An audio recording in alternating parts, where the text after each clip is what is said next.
So we are going to multiply everything by the common denominator, and just as a reminder of the step, you're going to kind of cross reduce as you go.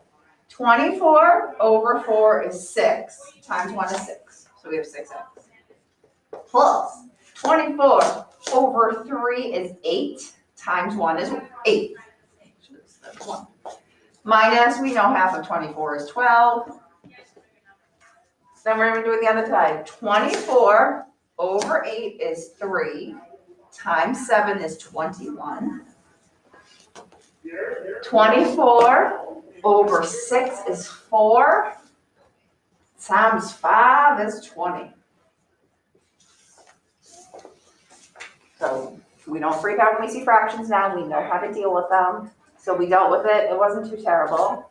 Once again, I kind of just visually like to just see my two sides. I like to kind of do that one. If you're doing it a different way, whatever way your brain organizes it, go for it. But I do want to simplify. So we, on the left side, just have 6x. But I can combine the 8 minus 12 to give me negative 4, minus 4. On the right side, I'm just going to get 1x. There's no constant, that's okay. So I feel like sometimes people get a little confused. I'm going to show you how I'm going to do it, and I'm going to show you the mistake people make sometimes. So here's what I would do. I have a variable and a constant on the left, and on the right I only have a variable. I don't like to move this over here because then I have nothing. So I'm going to move this 6x to this side. It doesn't matter. I know people like to have the variable on the left. It makes them feel all happy and cozy. It doesn't matter. You can have the variable be anywhere. So I'm left with negative 4 equals negative 7x. And I'm going to divide both sides to get x by itself. Negative 5. Oh my God, what? Yeah, that's negative 5. I just went crazy. Thank you. Always, if I'm losing my mind, you tell me. So my final answer, I do see 2 negatives, so that does make a positive. 4/5, I can't really do anything to, so that would be that. Let me show you what people do sometimes, because I like to, because I've been around a while. This is my 15th year. I've always taught algebra. It's actually my fave, so there you go. And sometimes I see the same mistakes, so I like to point them out to you so you don't make them. What happens is you kind of got to this step, and you say, okay, I want to solve. And some people, just out of habit, they want to bring that variable to the left, and they do this. And then they write, oh, that's 5x minus 4. And then they're like, oh, no, there's nothing else I can do. Don't do that, right? If something ever cancels, and you need to kind of keep going, you're always going to write equals. If something cancels, that means there's nothing left. You always put a 0 there. So as you're solving, if you're just solving and then like there's just nothing on one side, put a 0 there as a placeholder, because then what you're going to notice, we will get the same exact answer. So in the end, it doesn't actually matter how you're doing it. I just don't want you to feel like you have to move things to the left. You can move wherever you please. But if you kind of notice something cancels in your equation and you need something there, just throw that 0 in. So that tends to happen sometimes, especially if you're rushing through something. So we brought in our idea of fractions. We have a little bit of simplifying, some solving. I'm just being careful when you do so. Does anyone have a question with that problem? All right, let's try one more and then I'll kind of survey you and see how you feel.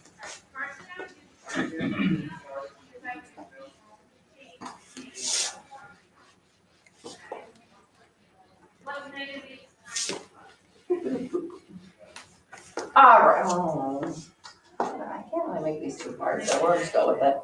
We'll just do, regular old solver.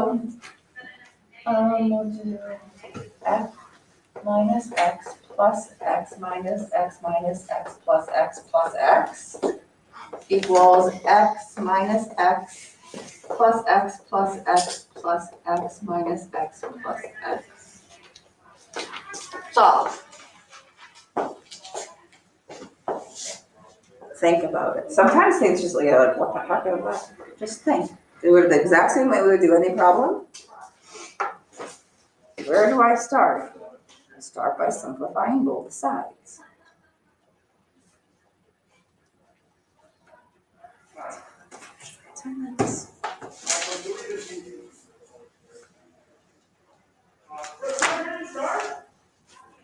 Yeah, let's go. Ooh. Really is great.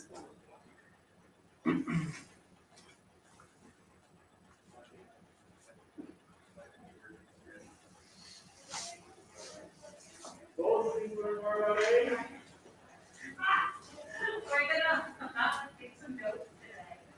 On 1 and 2 steps, okay. Okay, so when we take notes, I think we should grab it. And we fill this up. Say that about it.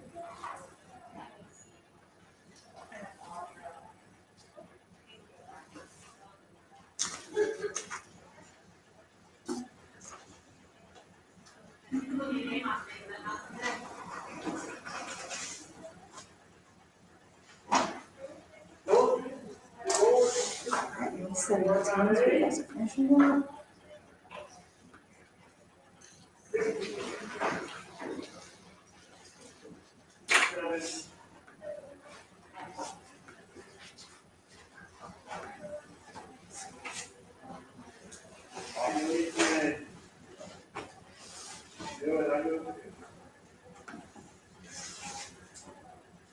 Garrett. Ready for 2.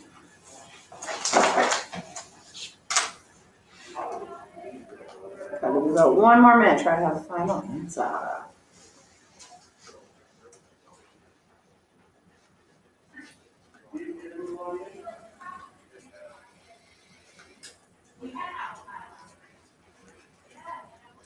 Yeah.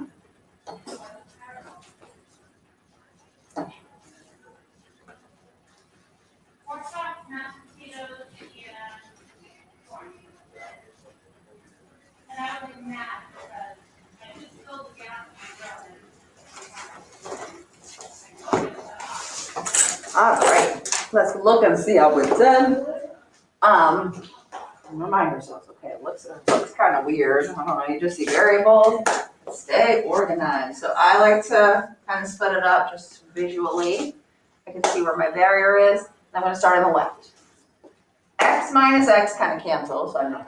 Plus X gives me X. Minus X gives me nothing. Minus X gives me negative X. Plus X gives me nothing. Plus X is X. Do other people get that for the left side? Okay. X minus X cancels. Plus X is X. Plus X is 2X. Plus X is 3X.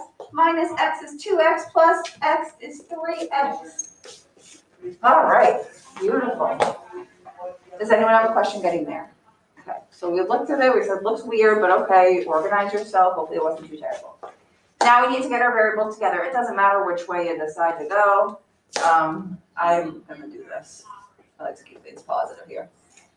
So 3X minus X is 2X, and I just told you this, that's why we did this one. You can't just say, oh, 2X. You have to say equals, if this side cancels 0, if you did it the other way, you'd get the same idea. You're gonna divide both sides by 2, and my final answer is X equals 0. What I tend to notice sometimes is when the answer is 0, people tend to sometimes put no solution. You can't do that unless there's no X's left. We have X's left, they're right here, there's 2 of them. Or if you did it the other way, there would be negative 2. So you can only write no solution if there's no X's left in your problem. We do have some left. So once again, you would set it equal to 0, and then when you solve, your answer would just be 0, which is a perfectly fine answer. I feel like people discriminate against 0. They don't want 0 as the answer. They don't like it. It gives them anxiety. I don't know. 0 is a perfectly fine answer and not a problem. So please check that one. Does anyone have a question with that? Does anyone have any general questions or things that they would like to go over? Okay, so I'm gonna give you guys the option. We have 2 options. Option 1. We are going to do word problem. I know you guys are excited about that. So word problems with variables on both sides. Option 2. We are gonna do something called literal equations. Also sounds fun. That's like something like this. I could say like ax plus by plus cd equals e. And then I would say something like solve for b. Also looks fun. I don't know. Okay, so take a second, just decide. Do I wanna, this isn't, I'm not trying to torture you. So we'll say, do I want to find my entertainment for today from word problems or from literal equations? How many people want to do word problems? Oh, oh, oh my God, I just got so excited. That's equal. No, it was 5. They were like half, some people Oh, like half. Evan had his hand up. Literal equations, I only got 3. I don't even know what it. We'll do word problems, but I'll be nice. We'll just do like basic. Okay. So I get a little excited with word problems, maybe crazy ones. Today, we'll just keep it simple. So we'll try a few. So I was kind of waiting to see what you wanted to do, / we're just gonna do kind of more basic ones today. So I'm just gonna kind of project them, you can write them in you don't need to write it word for word, you can kind of just write the idea in your notebook. We'll try a few, and then that'll be it. So give me 1 second to get my word problems up. So I'm not gonna give you the annoying ones, I'm not gonna give you that here, this is like the most basic one. Okay, so let me get my projector up here. Let me just make it so you can see it. Excuse me, computer, can you please work? I don't know, it's an old baby, oh gosh, that's not working. Alright. So let's, once again, we won't get too crazy today.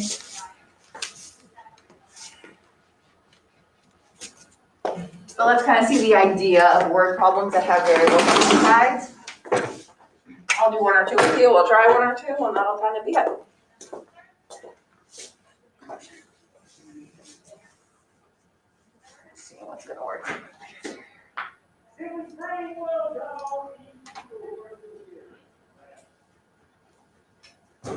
I'm so excited. There we go. All right. So I'll read it to you as well. So once again, don't feel like you have to write that word for word. We're just kind of getting the idea. The idea is flowing today. So Jeremy is looking at 2 different lawn care companies. They're going to weed and mulch his flower beds. Delightful. So Greenscape Lawn Care offers to charge $100 for the mulch. So he's going to have to pay that $100 plus $12 an hour for the labor. Okay.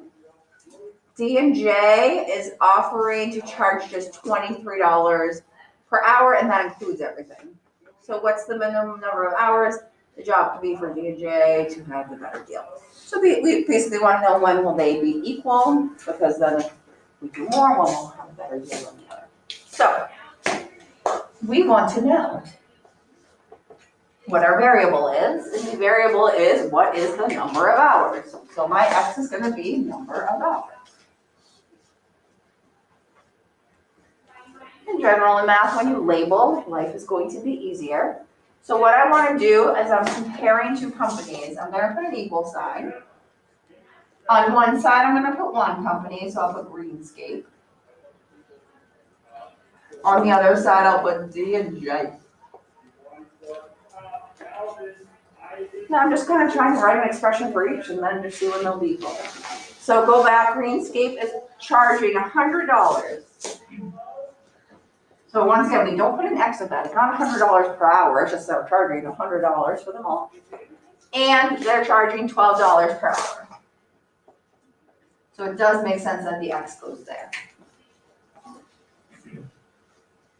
And then D&J, they just offer $23 per hour, that includes everything. So we would put that X with there, that as well, hopefully that makes sense.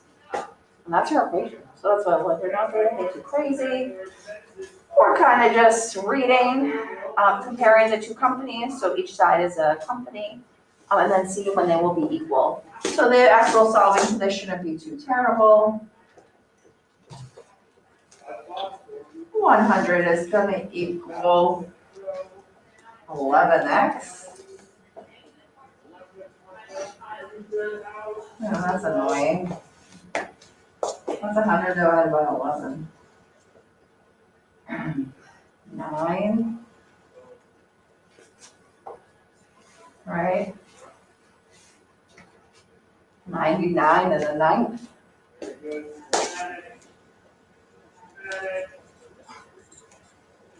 Or 9 and a 9. I just said 99. Excuse me. So I did my kind of long division out to the side. 9 times 11 gives me 99. And then I would have one left. So I'll do 1. No, 111. What am I doing? Oh my god, what am I doing today? 111. And then divided by 11. You just wrote around 9, I'd probably give it to you. To be honest with you. So that means if I knew that there was exactly 9 and 1/11 hours worth of work, it wouldn't matter. I could choose either company, they would be exactly the same. So here's my question to you. If I knew, I'm like, this flower bed isn't that big. I think it's gonna take about 4 hours of work. What company should I choose if it's only gonna be 4 hours? D&J. D&J. And hopefully that makes sense because D&J doesn't have that like fee built in. The fee is only gonna work out if you're gonna have more than 9 or 11 hours.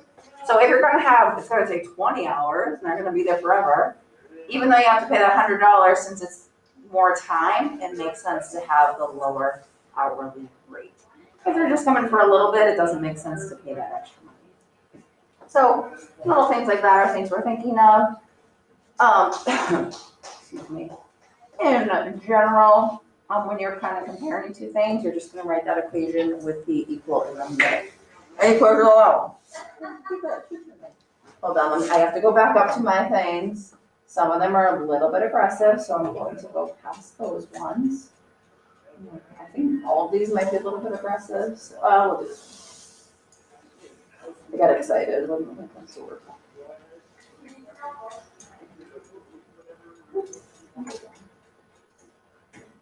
I'm trying to make it a little bigger for you.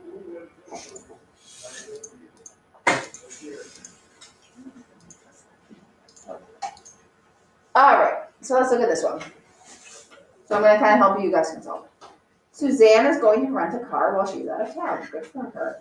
One car rental company offers a flat rate of $35 per day, so she has to pay the $35, and then 10 cents for every mile that she's going. And then the other car company offers the same car but they only are $25 a day, but it's 25 cents per mile. She knows she's gonna be there for 5 days, but she wants to know how many miles would it be for them to be kind of equal, so then she can decide what's going on.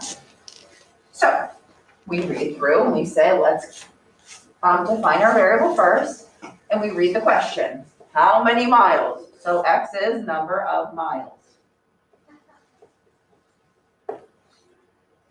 Okay, so then we go back and we say, all right, it's $35 per day plus 10 cents per mile.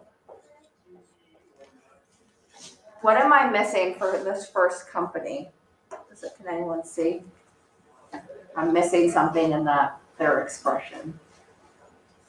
The 35 per day, Okay, it's 35 per day. What do we know? we don't know how many days they're taking. Or, How many days? it's 5 days. It's 5 days. So we can't just write 35. We know that she's having it for 5 days. So we have to do this 35 times 5. We can write 100, please. If I'm just throwing it like that. So it's $35 per day, but she knows for 5 days plus 10 cents per mile. That's company A or whatever you want to call them. Names.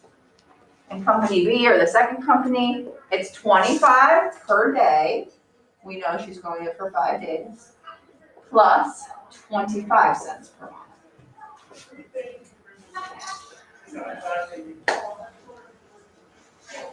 I'll save you the torture of doing it. I'm getting sick of no calculator. I'm gonna just make an executive decision. You can use calculators from now on, because I'm getting so annoyed with not using calculators. So I'm gonna grab my calculator. So from now on, you can use calculators. I just decided that I wanted you to let you. Like, yeah, I wanted to use it. So feel free to play them and use them at your leisure. Not that I couldn't have done this, but it's just, our brains hurt enough at this point. We might as well not be too aggressive. All right, so simplifying wasn't terrible, especially if I have my calc. Now, I like to, as the next step, I like to get my variables together. You can kind of do whatever you please, but I always find that if I do that, I tend to confuse myself less. When I'm moving things around, I always try to keep things positive. So I'm gonna move the smaller number, so I'm gonna move this over here. Once again, it doesn't really matter if you move it the other way, we'll get the same answer. If you're not getting the same answer, let me know, I can look at your work. And then we just have a two-step equation.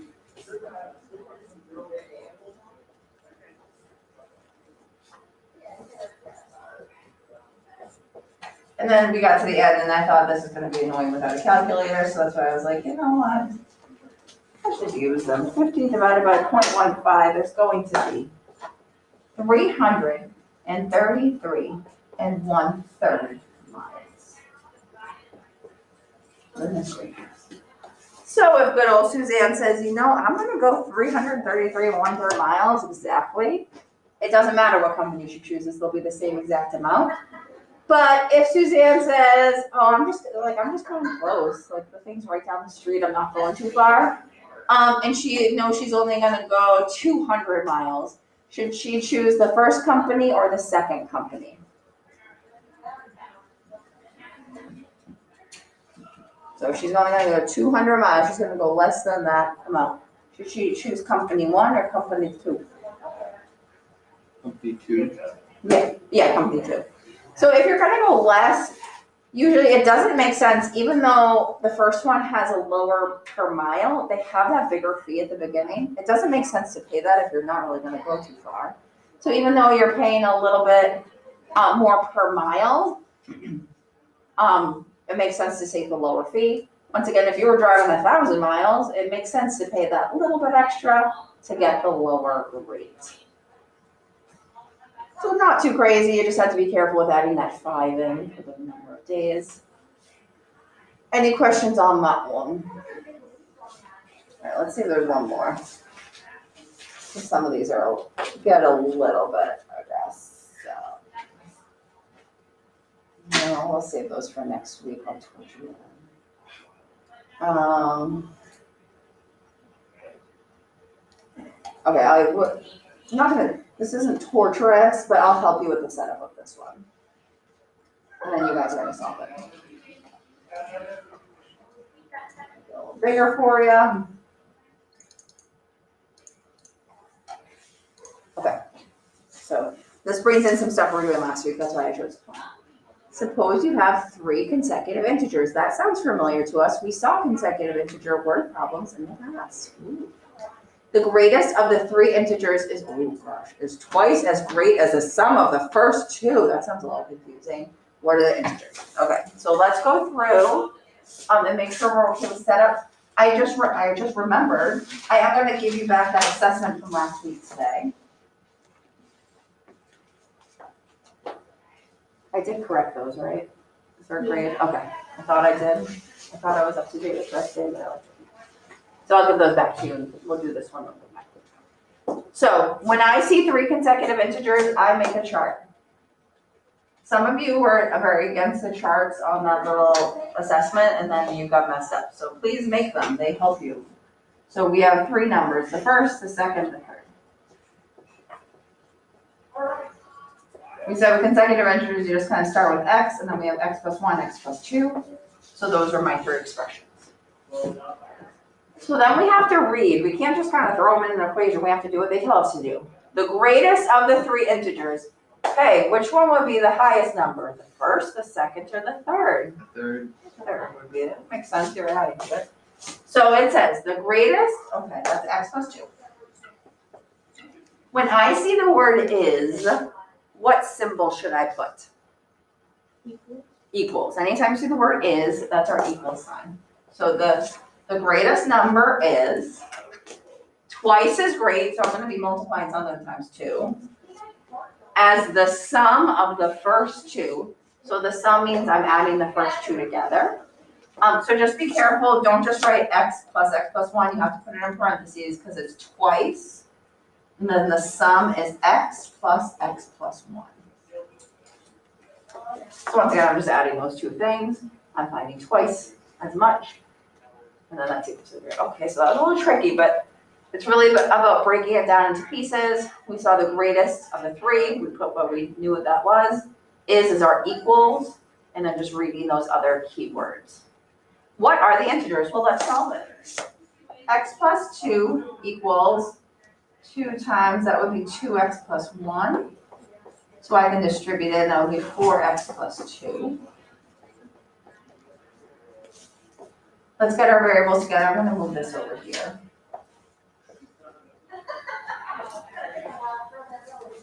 Okay, this isn't too terrible. Numbers aren't big. I'm feeling pretty good about life. I get 0 equals 3x, which is perfectly fine. Don't write no solution. I can keep going because we still have an x.